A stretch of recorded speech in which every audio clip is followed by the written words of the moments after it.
Good evening and thank you for joining us. I'm John Carlin. Tonight, we are remembering the 32 lives that were taken 10 years ago. We remember the survivors and the first responders, and we reflect on the resilience of the Virginia Tech community. Today's solemn anniversary began with light. Each year on this date, the university lights its ceremonial candle at midnight. The candle was lit by 2 students as the Virginia Tech Corps of Cadets formed up around the memorial. Following the lighting, the names of the 32 victims were read out loud. Ross A. Alameddine. Rima Joseph Samaha. Caitlin Millar Hammerin. The Corps of Cadets then stood guard for 32 minutes. A statewide moment of silence was held following the annual wreath laying at the memorial. WSLS 10's Colter Anstedt has been following the remembrance events, and he has more now on this annual tradition. Just like past years, the wreath was placed at the memorial here on the drill field, marking the moment the shootings began. But for many, the tradition carried extra meaning this year, with this being the 10th anniversary. 10 years ago today at 9:43 a.m., a gunman went on a rampage that would leave 32 people, including himself, dead. This morning at 9:43 a.m., Governor Terry McAuliffe and university dignitaries walked from Burris Hall across the street to the memorial. I definitely think something like that is appropriate, and I didn't expect anything less. I definitely think it reiterates the stance that, Virginia Tech means to the Commonwealth. It was the second official commemoration event of the day.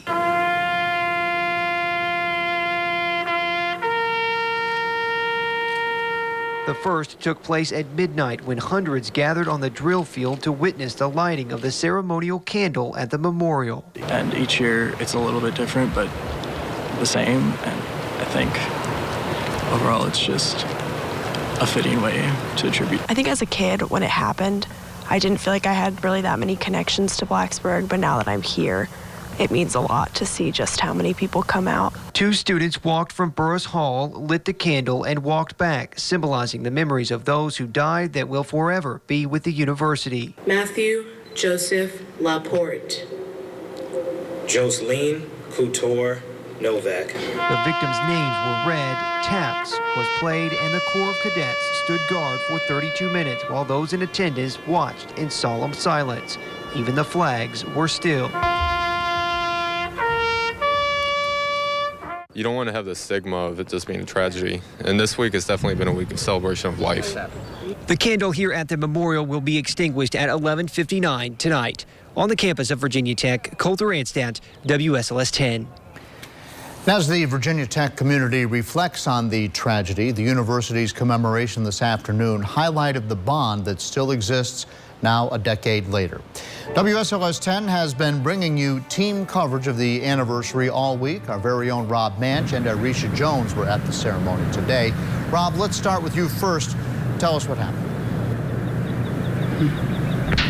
Well, Virginia Tech President Timothy Sands and Senator Tim Kaine both spoke to the families of the 32 men and women who were killed here at Virginia Tech 10 years ago, both of them saying that while a decade has passed, neither this school nor this community will ever forget them.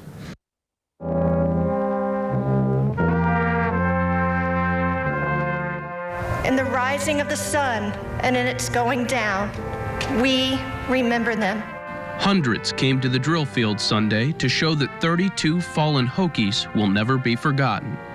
Austin Michelle Cloyd. For President Tim Sands, the names bring back the memories. I remember 10 years ago watching events unfold from a distance.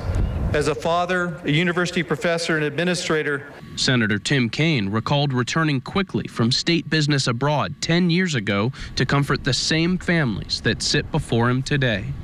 I think I can safely say, and I think I'll be able to forever safely say, that April 16, 2007 was the worst day of my life. In the blowing of the wind and in the chill of winter, we remember them. But though the lost remain in his memory, Kaine says they help him look toward a brighter future. And today is Easter Sunday, a day of new beginnings and new life and new hope. And to the families, the university extended one final pledge from Hokie Nation. We will always be here for you. We will always stand together as a community, and we will always remember. So long as we live, they too shall live, for they are part of us. We remember them.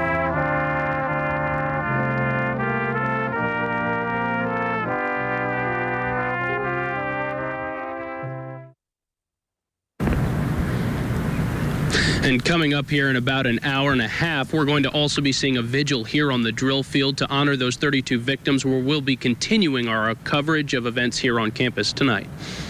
Rob, if you would, before you go, tell us a little bit about what you observed with the families during this ceremony. It must be an incredibly emotional and difficult thing to relive. Well, it was actually amazing to see as they were listening to both President Tim Sands and Senator Tim Kaine. They had their heads held high, even as those 32 names were read along with the biographies. And it was only after the ceremony wrapped up that we started to see those tears and hugs that come along with the incredible tragedy that each of those families has had to bear. In Blacksburg, Rob Manch, WSLS 10. Thank you, Rob. And as Rob mentioned, hundreds attended that commemoration this afternoon. Some people WSLS 10 spoke to say this tragedy, as you might expect, will always impact the community. WSLS 10's Arisha Jones continues our team coverage tonight. And Arisha, you spoke with a few people this afternoon. Tell us what they had to say. Well, John, I spoke with people who came from Blacksburg and all over the country who say they just wanted to pay their respects on this 10-year anniversary. For the kind words. The drill field on campus became a gathering place for those honoring the 32 people who died April 16th, 10 years ago. This is my first time being at a commemoration event. I've always watched it from TV. Both my parents are Hokies, so this event really hits home for me. During the university commemoration, Senator Tim Kaine spoke about the strength and spirit Virginia Tech continues to show. Embracing each other, those in the crowd say the mood was somber at times, but Kaine's message to the people was uplifting, helping to band the communities closer. It's cool that he felt the need to be close to this community when he was so far away. It really brought to light when Senator Kaine said that we weren't quick to blame, we were quick to come together as a nation, and I feel that's what Hokie Nation's all about. English and French major. One by one, the names and biographies of the 32 victims were read aloud, some people learning about them for the first time. I hadn't really known a lot about them, but after hearing their bios and after hearing Senator Kaine speak, I feel a lot more connected with them and the events that happened and know that we can all move forward together. Coming to the commemoration was about showing support for those who continue to mourn and heal. Being here this year and seeing how everyone's been coming together this weekend and everyone's been there for each other, for anyone who needs support, has just really made me feel even more at home here. And I know that the Hokie Nation will always take care of everyone in the Hokie Nation. And the crowd displayed just how proud to be part of the Hokie Nation, wearing shirts like "We Are Virginia Tech" and "Hokies United." After the commemoration, everyone was allowed to visit the April 16th memorial as it was closed off for most of the day. Live here at Virginia Tech, Arisha Jones, WSLS 10. Thank you, Arisha. And as Rob mentioned just before Arisha, tonight a candlelight vigil will take place at 7:30 this evening. 32 candles will be lit from that same candle that was lit at midnight. The flame will then be passed around, lighting all the candles at the vigil. Tonight's event features a cappella singers, student speakers, and it ends with 32 minutes of silence. It's remembering all the people that were involved that day, all the people who lost their lives, or the people who helped save me, the first responders and the doctors. A survivor's story, why a man who was shot during the shooting says he's remained with the Virginia Tech community since that tragedy.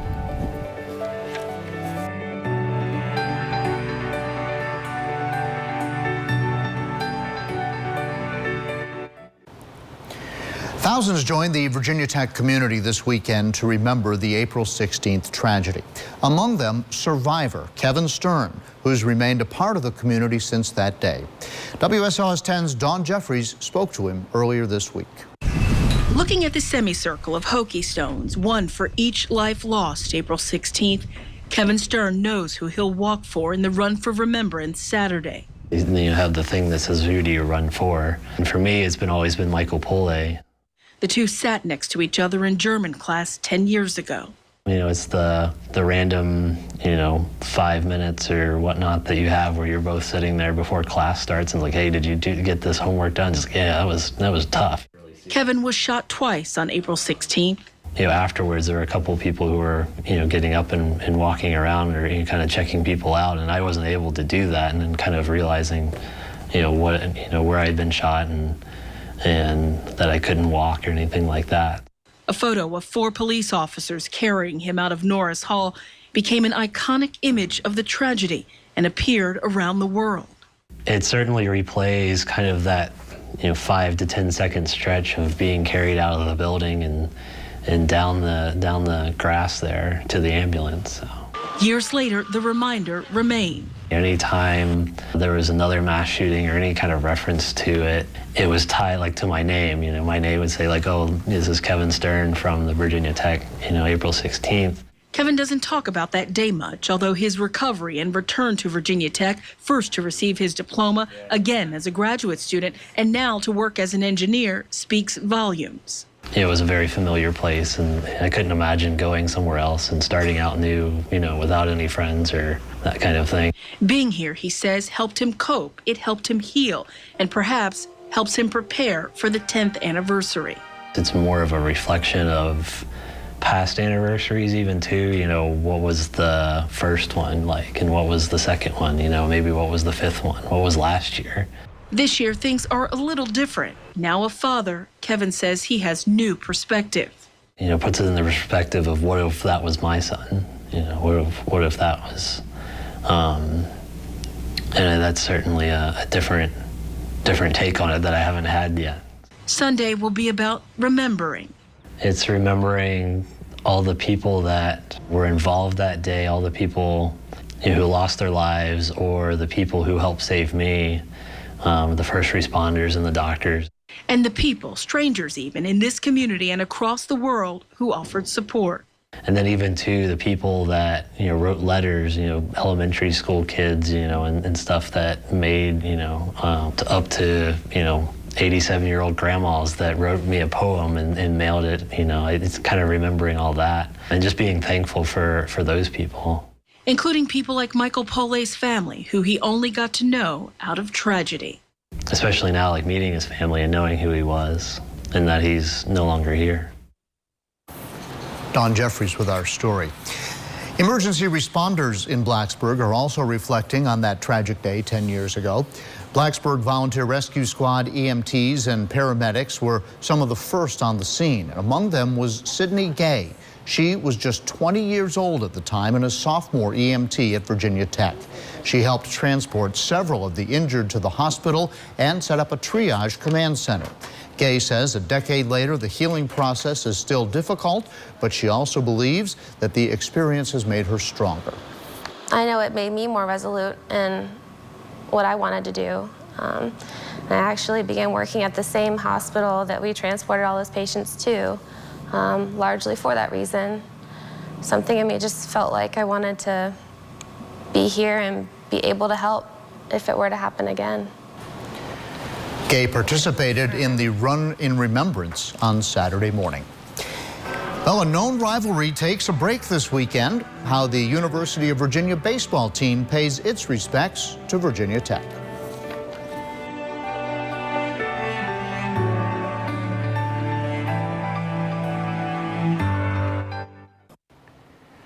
A rivalry is set aside this weekend as the University of Virginia pays its respects to Virginia Tech.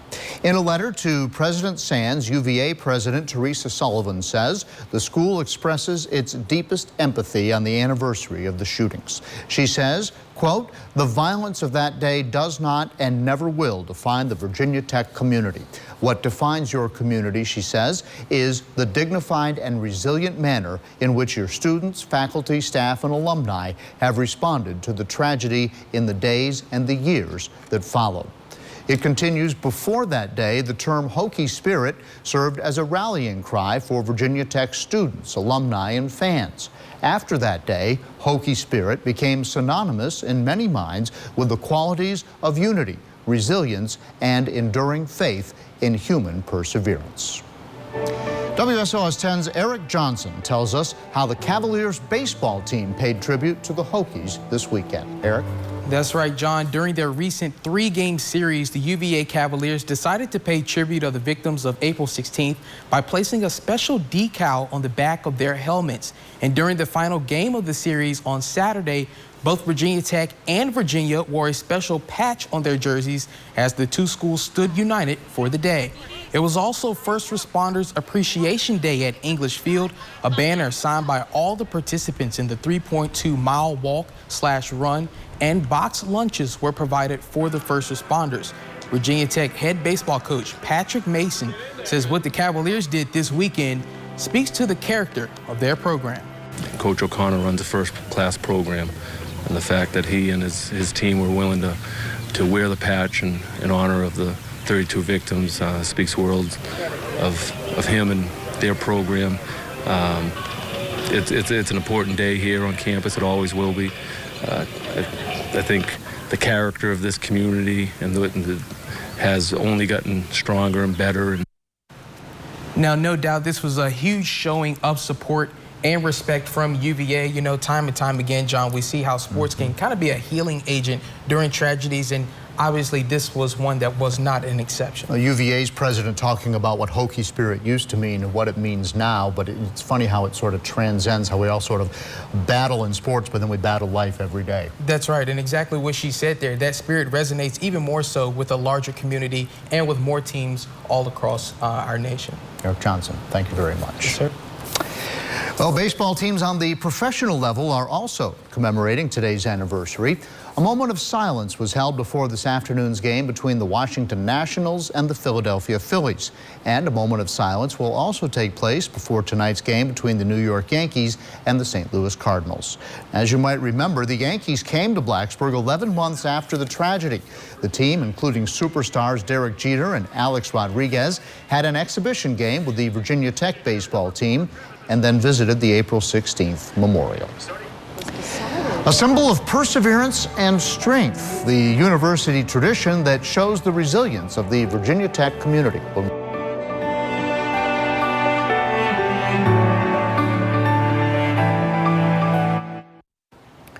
Virginia Tech's class rings have been a symbol of tradition for more than 100 years. And since the April 16th tragedy, they've been a symbol of remembrance and resilience.